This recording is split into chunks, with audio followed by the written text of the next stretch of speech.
Hello students, আমার চ্যানেলে তোমাদেরকে স্বাগত। শুরু করছি 2026 মাধ্যমিক পরীক্ষার্থীদের জন্য একটি বাংলার ক্লাস। তোমরা দেখতে পাচ্ছ আফ্রিকা, রবীন্দ্রনাথ ঠাকুরের লেখা এই আফ্রিকা কবিতা থেকে আমরা অতি সংক্ষিপ্ত উত্তরধর্মী প্রশ্নোত্তর পড়ছিলাম।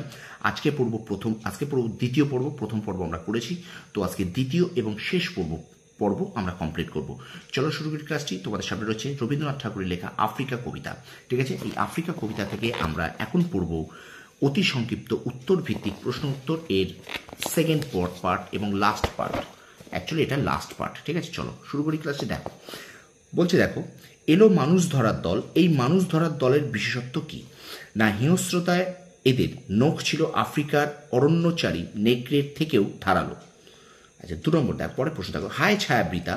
কাকে কেন ছায়াবৃতা বলা হয়েছে? আদিম ঘন অরণ্যে ঢাকা আফ্রিকার সূর্যরশ্মি ঢুকতে না পারায় তাকে ছায়াবৃতা বলা হয়েছে। ছায়াবৃতা আফ্রিকার মুখ কোথায় লুকানো ছিল? ছায়াবৃতা আফ্রিকার মুখ লুকানো ছিল কালো ঘোমটার নিচে, অর্থাৎ আদিম অরণ্যের অন্ধকারে। পরে প্রশ্ন, গর্বে যারা অন্ধ তোমরা সূর্যহারা অরণ্যের চেয়ে। তারা কি করল? উন্নত সভ্যতার গর্বে অন্ধ সাম্রাজ্যবাদী শক্তিগুলি লোহার হাতকড়ি দিয়ে আফ্রিকার মানুষদের কৌশলে বন্দী করল এবং কৃতদাস বানালো। নগ্ন করল আপন নির্লজ্জ অমানুষতা। কিভাবে নির্লজ্জ অমানুষতা প্রকাশ পেল?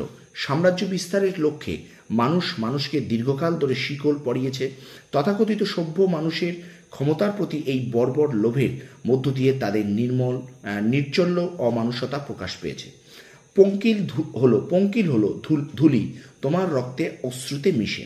কিভাবে এমন পরিস্থিতি তৈরি হলো? পৃথিবীর নানা সাম্রাজ্যবাদী শক্তি নিজেদের উপনিবেশ গড়ার জন্যে, তারপরে দেখো, স্বাধীন আফ্রিকার মানুষকে শৃঙ্খলিত করলো এবং তাদের ওপর বর্বর অমানসিক অত্যাচার চালালো। এভাবেই এমন পরিস্থিতি তৈরি হলো। চিরচিহ্ন দিয়ে গেল তোমার অপমানিত ইতিহাসে। কারা চিরচিহ্ন দিয়ে গেল? তথাকথিত সভ্য এবং সাম্রাজ্যবাদী ইউরোপীয় রাষ্ট্রশক্তিগুলি চিরচিহ্ন দিয়ে গেল। তারপর দেখো, চিরচিহ্ন দিয়ে গেল তোমার অপমানিত ইতিহাসে। ইতিহাস অপমানিত কেন? পরাধীনতার গ্লানিতে, মানুষের অপমানে আফ্রিকার ইতিহাস অপমানিত। সেই অপমানের চিহ্নকে চিরস্থায়ী করে দিয়ে গেছে লোভী, হিংস্র, বর্বর সাম্রাজ্যবাদী শক্তিগুলি। চলো আমরা চলে যাই আমাদের পরের প্রশ্নে। চলো দেখো, সমুদ্র পারে সেই মুহূর্তেই, সমুদ্র পারে তখন কি ঘটেছিল? আফ্রিকা যখন অত্যাচারিত, লাঞ্ছিত, অপমানিত, তখন সমুদ্র পারে সাম্রাজ্যবাদী দেশগুলির পাড়ায় পাড়ায় মন্দিরে পুজোর ঘণ্টা বাজছিল। শিশুরা মায়ের কোলে খেলা করছিল, কবিরা সুন্দরের আরাধনা করছিলেন। পরে প্রশ্ন দেখো, মন্দিরে বাজছিল পুজোর ঘণ্টা। কেন এই পুজোর ঘণ্টা বাজছিল? সকাল এবং সন্ধ্যায় দয়াময় দেবতার নাম স্মরণ করে ঔপনিবেশিক প্রভুদের মন্দিরে পুজোর ঘণ্টা বাজছিল। পরে প্রশ্ন, কবির সঙ্গীতে বেজে উঠেছিল। কবির সঙ্গীতে কি বেজে উঠেছিল?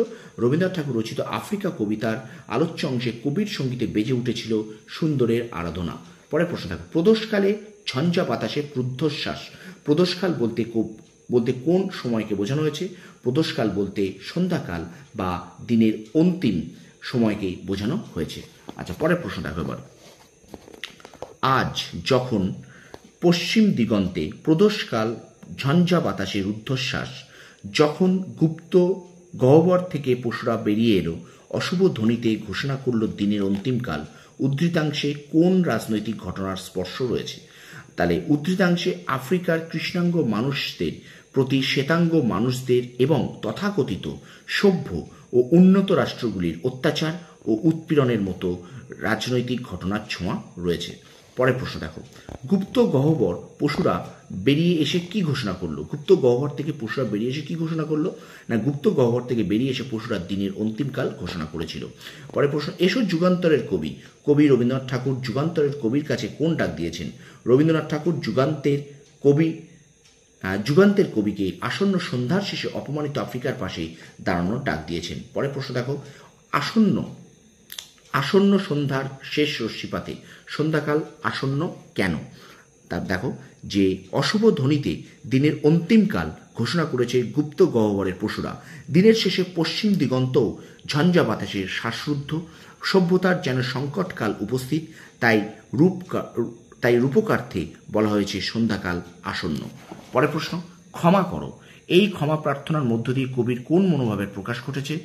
এই ক্ষমা প্রার্থনার মধ্য দিয়ে কবির অনুশোচনা এবং বিবেকবোধের প্রকাশ ঘটেছে। শেষ প্রশ্ন, সেই হোক তোমার সভ্যতার শেষ পুণ্যবাণী। সভ্যতার শেষ পুণ্যবাণীটি কি হওয়া বাঞ্ছনীয় বলে কবি মনে করেন? আফ্রিকা কবিতায় কবি রবীন্দ্রনাথ ঠাকুর মনে করেন যুগান্তের কবি কণ্ঠে সভ্যতার শেষ পুণ্যবাণীটি হওয়া উচিত ক্ষমা করো। তো এই হলো তোমাদের আফ্রিকা কবিতা থেকে অতি সংক্ষিপ্ত উত্তর ভিত্তিক প্রশ্নোত্তর। ভিডিওটা ভালো লাগলে অবশ্যই কমেন্ট করবে, লাইক করবে, বন্ধুদের মাঝে শেয়ার করবে। আর আমার চ্যানেল নতুন হলে অবশ্যই চ্যানেলটাকে সাবস্ক্রাইব করো আর পাশে থাকা বেল আইকনটি প্রেস করে রাখো। তোমরা সফল হও, তোমাদের সাফল্য কামনা করি। ধন্যবাদ।